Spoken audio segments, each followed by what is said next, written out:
Hey everybody, welcome to Zion 2.0. I'm your host, Colin Morris. Today my guest is Dr. Keesha Ewers, who is also my mom. Hi, Mom. Hi. So I first had this idea to do these live streams. Well, I want to make it a regular thing because I love the work that you're doing. And you're asking a lot of really big, interesting questions. And we had planned a live stream initially, and we wanted to talk about the Enneagram and sex, Right. which are fantastic topics. We're putting a pin in it. We're gonna put a pin on it because something felt a little bit more top of mind. Mm-hmm. Yeah, I was on the phone with you just a couple of days ago, and I don't remember what it was that I said, but you were like, wait, and you like reached for a notebook and started reading off all these things that are like very relevant to your current work. Right. And the two big themes that seemed to emerge from what you told me was the idea of rites of passage and cultural trauma, Mm-hmm. and they're intimately connected. Mm-hmm. So maybe a good place to start is just sitting with those two things, cultural trauma and rites of passage, and whatever you feel like is a good sort of entry point into that, and we can go from there. Well, the beginning would be to acknowledge that, and this is something that I notice in my medical practice all the time, but then also in relationship to so many people I meet, and then the patterns I'm seeing emerging around me, is that we actually live in a culture of trauma, that we're steeped in it, kind of like frogs in boiling water. They don't notice it's boiling as it's warming up. And it feels like there's this tea bag that's labeled trauma that we're all just sort of steeping in. And we live in a very predatory culture. There's this, it's not even an acceptance of, but an expectation of, if you're not expanding, then you're dying. That's one of the themes of Wall Street. As long as you're not growing, then you're losing money, right? So it's all about expansion and getting more and attaining more and being noticed more and being more famous on YouTube and on social media and having more money. And it's just like always more, instead of, and so then that creates kind of this predatory dog eat dog kind of a thing, right? And I started kind of watching what was going on. I've been in medicine now for 30 years, almost. And over the last couple of decades, there's been a distinct shift in what I see coming in front of me. There's more anxiety. There's more suicidal ideation. There's more substance abuse. There's more cirrhosis. I now know that those things are now being termed deaths of despair. And it's happening in every single generation. So to me, that's an outcome of this trauma. It's not the trauma. It's a byproduct of this trauma that we're seeing. And when I've read a few internal reports from like a life insurance company, Alliant Benefits, and then I also saw a report that was published in September that's called the Social Capital Project, which is overseen by Senator Mike Lee.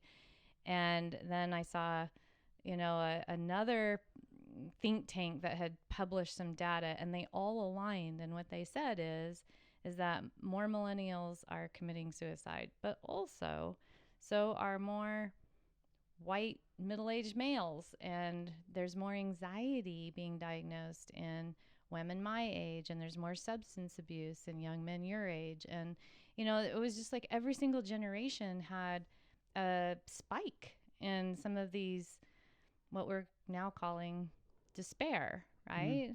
Yeah. And so there seems to be more despair all around us, just percolating. And so it got me thinking about why is this happening?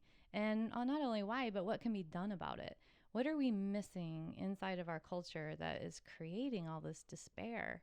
And that word, despair. Yeah, what is it? Right? That's a hopelessness for life. You and I have talked, and can we be honest about Yeah, let's be honest as possible. Okay.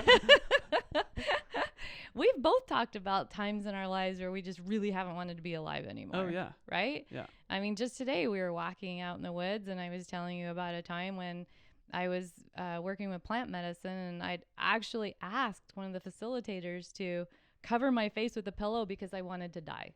Mm-hmm. You know, I mean, I just really wanted out. I wanted to be done. Mm-hmm. And that's happened more than once in my life. And as I, you know, and we're from different generations. And so sometimes it'll be applied to, well, that's the millennials, you know, the millennials.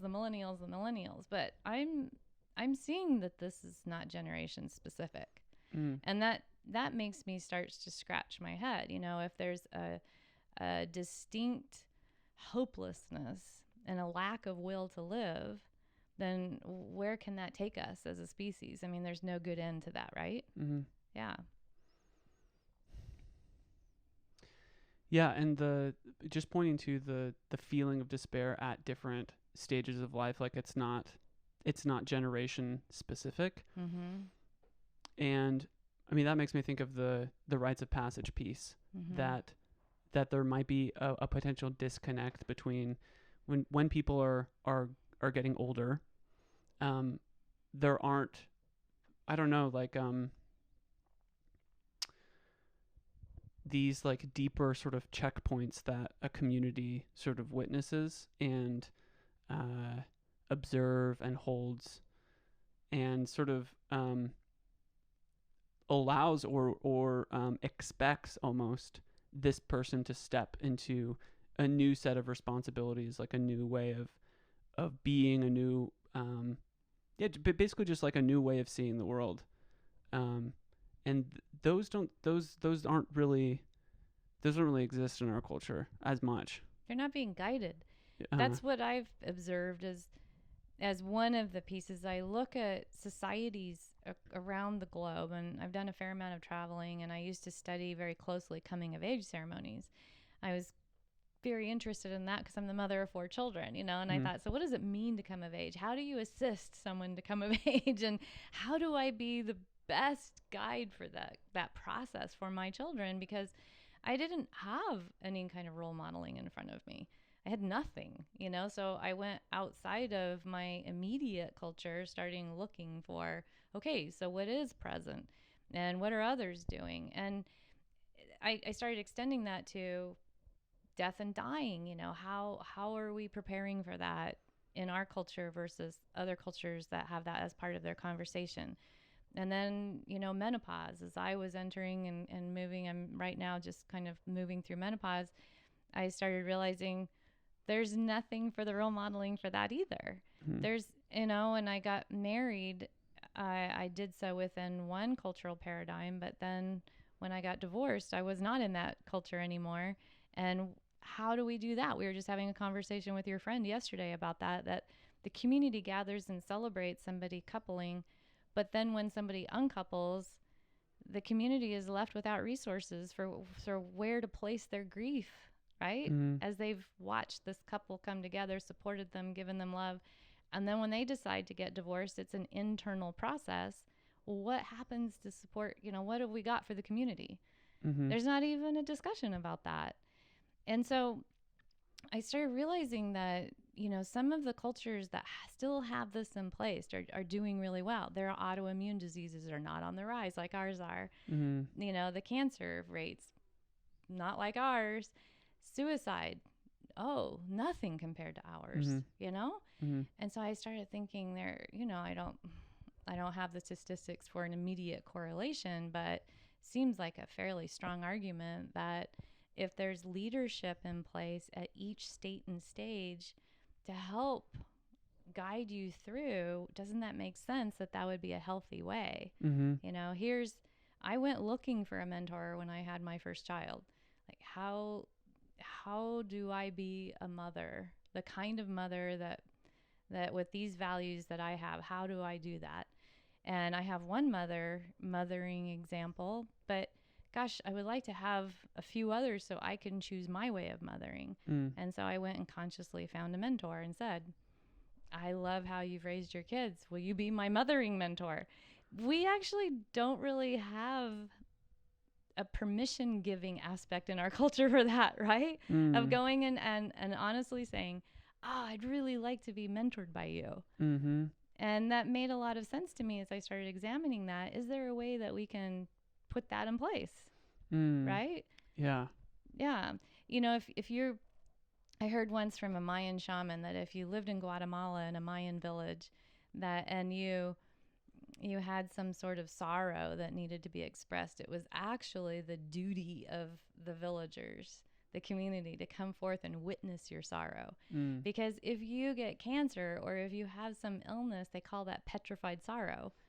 You know, and so witnessing the melting of sorrow is an expectation of the community for each other, you know, and each will take turns about when they need to have their sorrow witnessed. And then others, and what he said is they go and they find the people that can start the tears flowing. Right. The women. Yeah. Right? The ones that are the empaths, the ones that are intuitive, the ones that can actually feel the pain of the other. And they start the tears for the community. Yeah. Yeah. We just don't have that designated in such a way, right? Right. Yeah. So I had Stephen Jenkinson on the show, who's done a lot of thinking about rites of passage, and one of the sort of critiques he has about them, or just the way that, like, there's sort of been an upsurge in interest in North America for rites of passage, and one of the things he says is, like, you can throw these things together and have this person go do the thing, but then when they come back, they don't actually have what you just said. It's like the community to hold and witness them, which can cause even more sort of confusion or isolation at the tail end of that. This is a really important point. And that, you know, I told you, I read these reports of these statistics of this uptick in anxiety and substance abuse and suicide, right? These deaths of despair. And the scientists who are examining them are pointing to root causes, one of them being isolation. You know, not having a community that can do just what I was describing. Yeah. Another one for millennials is fear of missing out, FOMO. Like, that was in a congressional report, FOMO, a real term. FOMO was in the report. That was in the report in that way. Wow. With a Google definition. That is actually part of millennials' despair, is FOMO. And, you know, it was really interesting to me to read these root causes because they did involve exactly what you're describing, not having a container to come back to should you go off and do something, you know, about whatever's happening for you and go through a rite of passage that you've borrowed from somebody else. So I started thinking about this and thinking, well, can we put together the states and stages that need to be moved through as humans? And then you and I have talked a little bit about how there are many cultures within the larger society we live in, right? Silos, you could say, that are popping up of alternative ways of being in this world. And I saw this term on Twitter called fractal localism. Yeah, I love it. Yeah. Fractal localism. Yeah. So then can each of those communities come together and create, and what I've been thinking about is creating a blueprint where you can, we are a society of do-it-yourselfers, right? That's who we are. And as our sort of social identity, right? Americans, we pull ourselves up by our bootstraps. We get it done, right? You know, it's like, okay, can we put that to work and not do it in isolation of each other? Right? Because there's this very real term of, what's the term I'm looking for? If you're borrowing somebody else's. Oh, appropriation. It's cultural appropriation, right? I just missed that for a second. Yeah. So cultural appropriation and really stepping on the toes of people that, you know, we've gone and we've sat with in a Lakota Sioux vision quest environment, right? I've done several things with different cultures. So if I were to all of a sudden pop up and say, hey, I'm going to teach everybody how to do this, that's not appropriate. Right? So what if we were able to, and I've started tracking this and creating kind of a blueprint of, can we cross match, you know, the social construct in the context? So meditation is a great example. Plant medicine is another great example. And I'm thinking, gosh, you know, plant medicine, it's become of interest to many people now in our country for good reason, right? Yeah. But in the 70s, we did this also, right? Right. And it didn't seem to end in anything that was coherent in terms of an evolutionary process of our society. Seemed to be a lot of individuals having a lot of insight and very little integration. I could be wrong, but... And then going to work at ad agencies. Right, exactly. And saying Coca-Cola is the real... Beautiful songs came out of it. Yeah, definitely. So a lot of cool art. A lot of cool art. Yeah, a lot of psychedelic, really neat stuff. But then can we create a coherence of evolutionary intention? Yeah. You know, where we actually put plant medicine back in the context in which it was originally discovered in an ancestral way with, you know, and moved into a space where it is part of a rite of passage to bring clarity into what's the next step of my mission and purpose or dharma on this planet. How do I be of the best service? And can this plant medicine, along with a guide who's already, you know, the Chinese say, if you want to know where you're going, ask someone who's been there and come back, right? So somebody that's a mentor for my next stage of life doesn't necessarily need to be an 85-year-old elder, although that would be fabulous. But what if I'm 20 and there's a 35-year-old that has really, really gotten like what it means to go through 20s and 30s, and now I found that person to be a really amazing mentor? What if they can hold space in there for guiding me into that next stage? You know? So it's like putting meditation in a space where can we create more coherence? You know, can plant medicine generate more coherence and more collaboration for us being able to expand as a collective? And I'm not, when I say collective, I don't mean like everybody has to wear gray, you know, and live on a commune, right? Yeah, right. Yeah, all kinds of different experiments have done throughout time about like utopian societies and collectives and things like that. And that's not what I'm pointing to. Right. So how is the idea of a collective? Yeah. How is it different than like hippie communes, like forced labor camps? Right. Like the sort of top-down bureaucratic... Communist Russia, right? Yeah, or Maoist China. The thing that I look at when I see that is it's a totalitarian way of being. Like we have the idea and now we're going to enforce it because we see the larger picture on everybody's behalf. And there's a group of people that are at the top and it's still top down. Yeah. Right? You and I were talking today and I was saying I have felt in the last couple decades of my life as a woman, a nurse practitioner, and then a single mother at some point, as sort of being out in front a lot with a machete, you know, blazing a trail, and have had a lot of people since come and say, thank you for blazing this trail.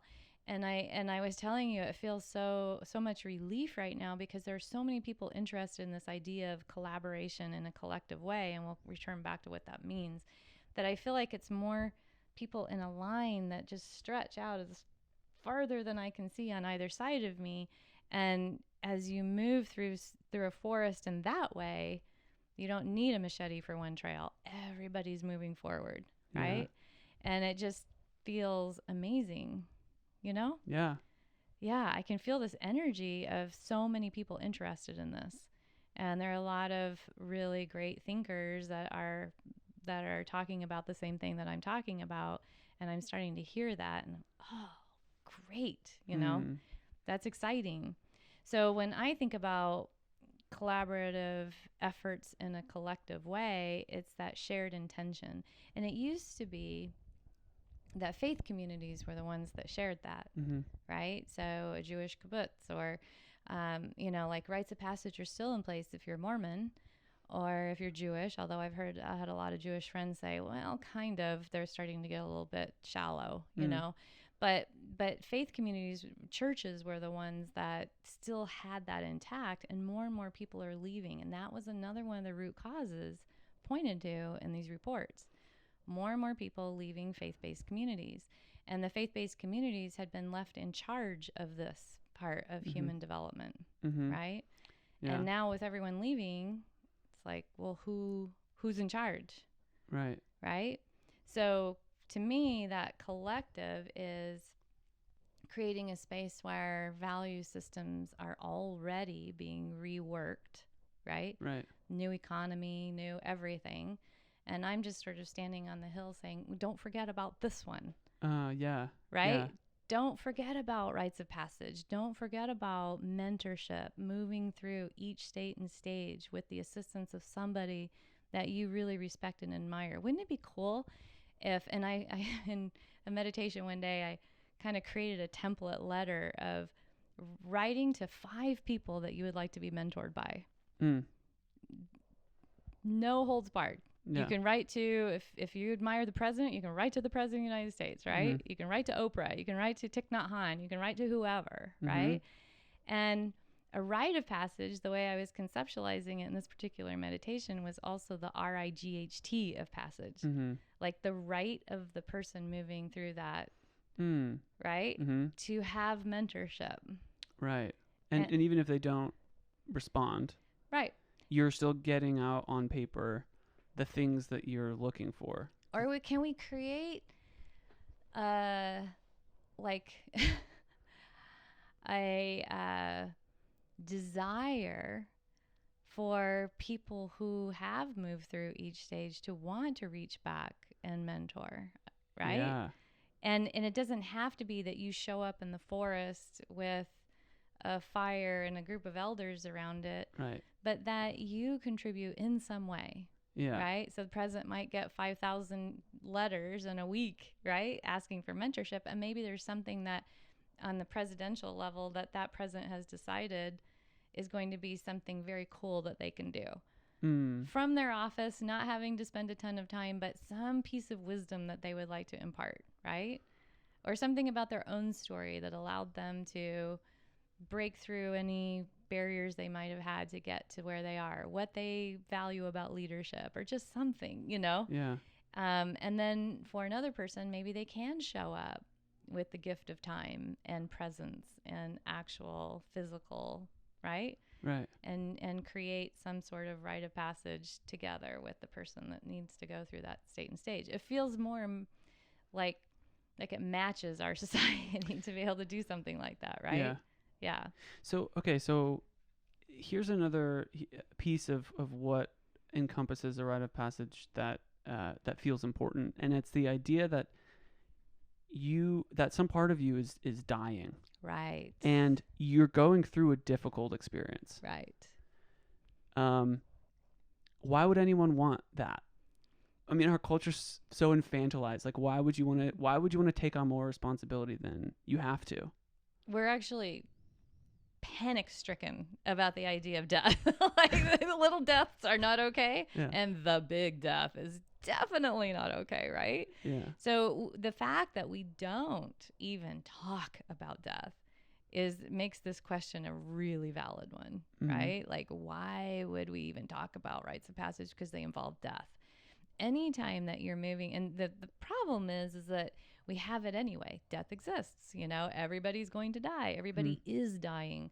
And everything crashes, right? Like the things that are alive in the spring are going to be dead in the autumn and the winter.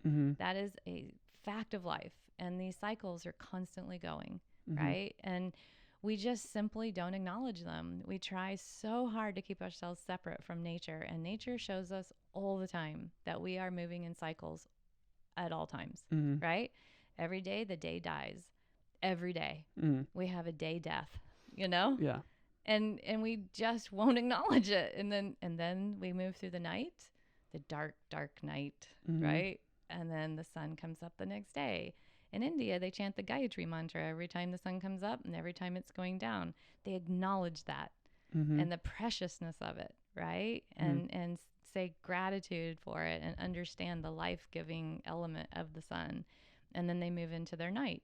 Well, the fact that we don't do that not that we have to all chant the Gayatri mantra, but Hmm. the fact that we don't acknowledge death makes it a big problem, because then when the natural deaths of every single thing that we love, and this is another little thing that I think needs to be inserted into our culture, and that is like the very reality that everything we love we will lose, and everything that lives must die. Hmm. We just don't have that written anywhere. Hmm. We don't breathe it, we don't live it, we don't rest with it, we don't think on it, we don't contemplate it, you know? And so then we get really upset when the things around us die, right? Mm-hmm. So when we go through a recession, and you know, in 2008, a lot of people lost a lot of money and they were really mad about it. The expectation is that when we put money in the bank, it will grow and it will stay there forever, and then we're going to be able to retire on it. We're going to have Social Security. We just have these expectations that are really unrealistic. Mm-hmm. That everything is always going to grow, you know, summer always, you know, and it just isn't the case. Mm-hmm. So in Rites of Passage, there's some terminology that's really important, and that is that we're always going to be going through transitions. The wheel will always turn. And, you know, anyone that's been in a relationship, a romantic relationship, knows that you're sometimes feeling really, really in love, and sometimes you're feeling like, what have I done? And then if you're willing to hang on to the wheel, you'll be back up there with, oh, I'm so happy that I'm with this person. And it will turn. It'll keep going, right? Mm-hmm. So we have to have an ending before we can have a new beginning. And, you know, that death happens, and then there's the space in between. And in Rites of Passage terminology, that's called the liminal space. And we have zero language to navigate that. Mm-hmm. Imprinted in how we're raised and what's important in our value system in this society. None. Mm. And when I became really present to that, I thought, oh, I had so much grief for us. Just us as a collective, you know. Mm-hmm. That's just terrible. We just don't. We have all these Disney fairy tales, right? Yeah. That's how we're raised. Right. Right? And then I thought about what a terrible job I'd done raising you guys with reality. Yeah. Just right. terrible. Well, yeah. Like, okay. I never once said, you know, everything that lives is going to die. Yeah, exactly. Never said that, you know? And sat you down, put you on my knee, really explained that, had you look outside and maybe put a mark on a flower that was in bloom at that point, and then come back out and revisit it with each season and just show you, you know? And guess what? If we really watch, it's going to come up again and it's going to bloom again, right? That also, it sounds so grim to talk about everything that lives must die, but also it brings this really beautiful understanding of generativity of life. Mm-hmm. And that life wants to live, it wants to be, it wants to express. And so in order to do so, there has to be an ending.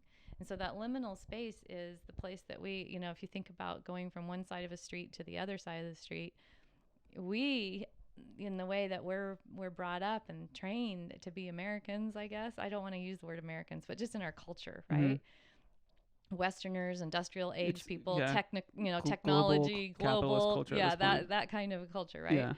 We're kind of, we get to the one edge of the street, and then we see something's ending and we want to rush through it as fast as possible, get to the other side and right.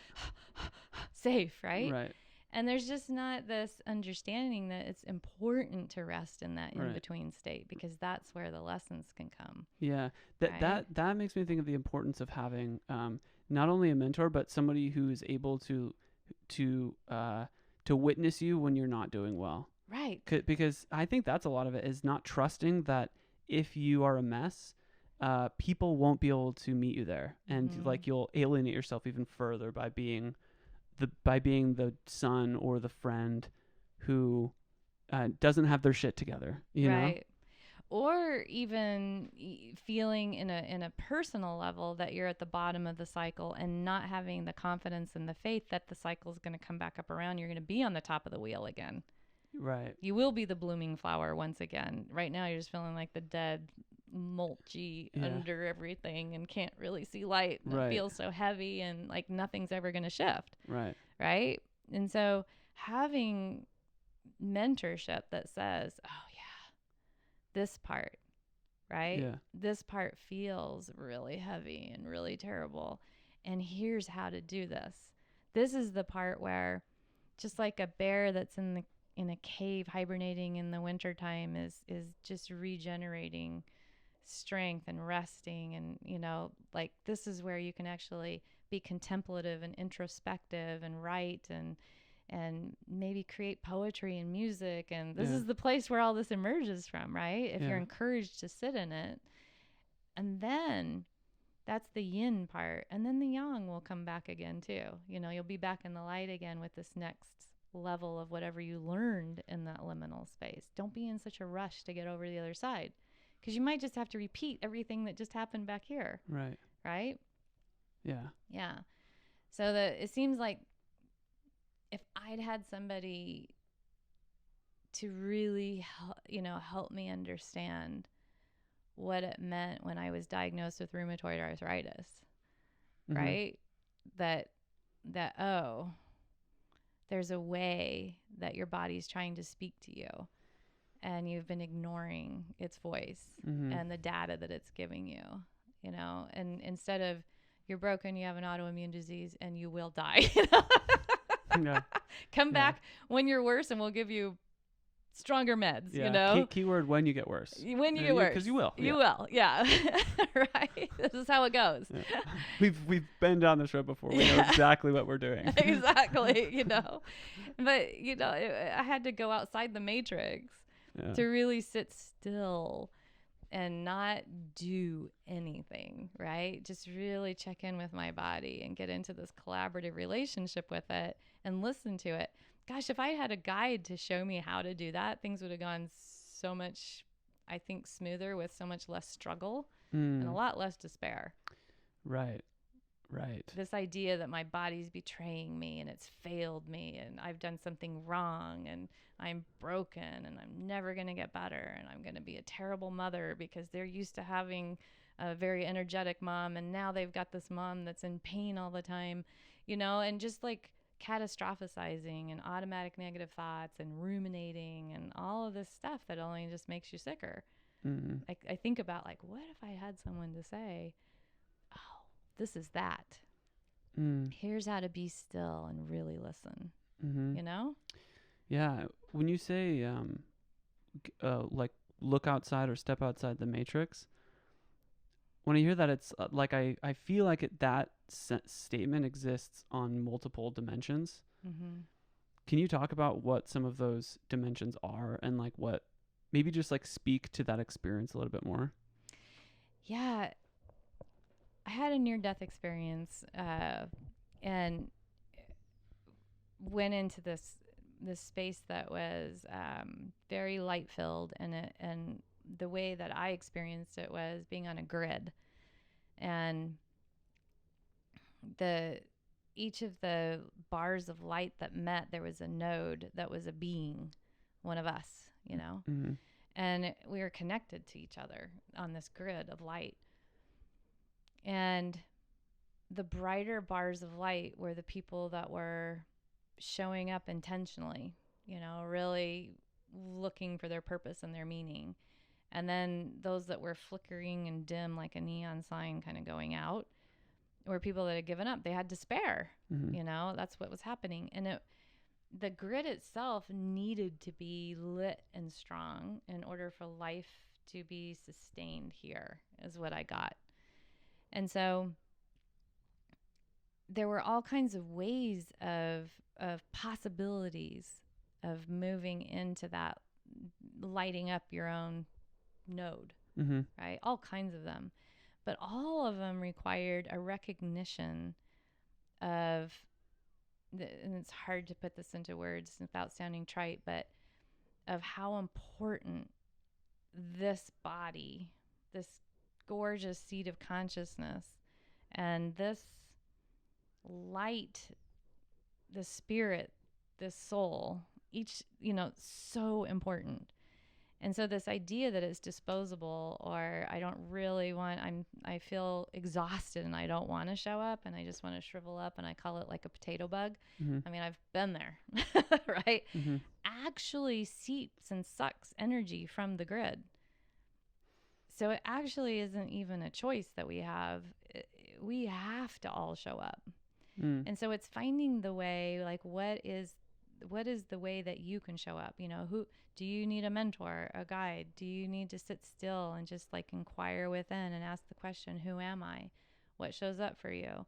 And so it's really being attuned to your physical, your energy body, your emotional, your mental, and your spiritual bodies, and making sure that they're coherent, and then that you are intentionally recognizing that each person that's in front of you, around you, that you share the planet with, each sentient being, not just people, are also a reflection of you and part of what's essential for your own life. Right? So we know that trees will give carbohydrates to another tree in the forest that is suffering. Trees will actually, through their root system, shunt sugar over to a tree that's suffering. And so we have to do that too. We have to learn from who we share this planet with, right? There are all kinds of networks and matrices all over this planet of beings that are collectively collaborative. I mean, look at the mushrooms, right? Yeah. Look at rhizomes. Look at forests. They all share a common language together, and yet they grow as individuals. But if one is suffering, the others will help. Right? So we don't have to collapse into each other. We don't have to be top down. There's no one directing the forest. Right. Or the mycelium network. Or rhizomes, right? There's no one directing that says I'm the boss and everybody has to listen to me. So when you mentioned the physical, emotional, mental, spiritual bodies, to me it seems like they're that even just that concept of there being different sort of energetic levels and spectrums to your being. It seems like one needs to have an experience of like a felt experience that those exist, right? That's a lived experience. Like, experience is the final arbiter of truth. Right. So just hearing that and taking someone's word for it, but not having a real sense that you are something beyond just your meat. Your physical, your meat suit. Yeah. I can actually show people how they've had experience of this. What, can you give me an example? Yeah. So if you wake up and your right knee hurts, or you have a toothache, or you have a headache, right? That's actually a felt sense of a body trying to give you information that something is out of whack. It's not because you're lacking Tylenol that you have a headache, right? There's something going on and the body's trying to get your attention. So we have this match pill to ill scenario going on in our medical system, but in fact, the body's so intelligent, it will alert you, right? Brain fog. Not because you're getting old, but because the system isn't working very well together. It's not coherent. Right. And so the body will actually get your attention, right? It's great if you can listen when it's just whispering and not do what I did. Have to make it scream. Your energy system. If you go into a room and you witness two people arguing, can you feel it? Can you go into another space where there's harmony and feel that? Like, for example, you've lived in a Zen retreat center. How does that feel as opposed to walking in and seeing your mom and dad argue? Is there a different experience in your energy field of that? Right? You can feel it.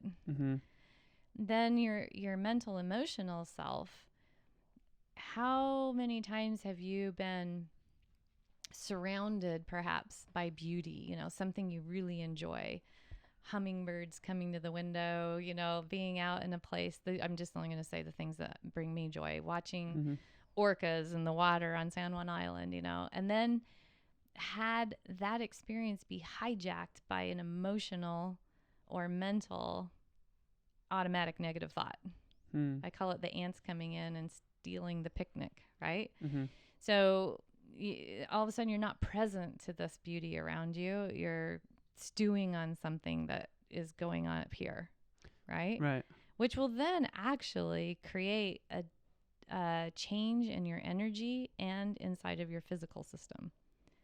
Right. So ultimately, you know, I help people a lot with adrenal fatigue and hormone imbalances and all kinds of things like that and get to the root cause. But what I tell them is what you're perceiving as your reality, your direct experience of reality and the meaning you place into it is actually what causes different neurotransmitter cocktails to coalesce and then give messages to the rest of the body about what to do next. So if you're having a perceived sense that you're stressed or you're not going to survive or something is not right in your world, then your body will come along because you're actually sending messages through a whole hormonal relay system to the rest of the body that you're not safe, right? And we happen to live in a world where we don't feel safe a lot, you know, because we have a computer in front of us at all times. That's generating information that feels terrible, you know?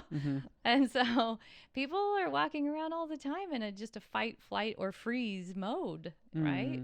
And of course they have hormone imbalances, but it's not because they're aging. It's because they're perceiving themselves as being stressed.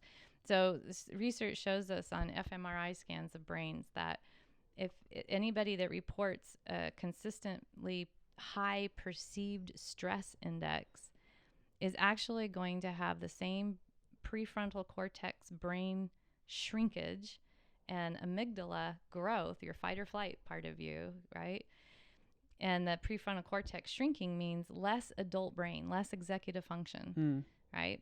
That same brain change happens with PTSD. People that are coming home from war, that are witnessing atrocities, that have undergone trauma. Just feeling chronically stressed out will do the exact same thing to your brain, right? So that's your mental, emotional body. Right. You have a perceived sense of it. It's just that you're not actually taught the language of it. Right. That's what's so crazy, right? We're just not taught that there's this languaging. And then there's this is called the Panchakoshas in Ayurvedic medicine, which is a sister science of yoga. Pancha means 5, koshas means sheaths. So it's 5 sheaths.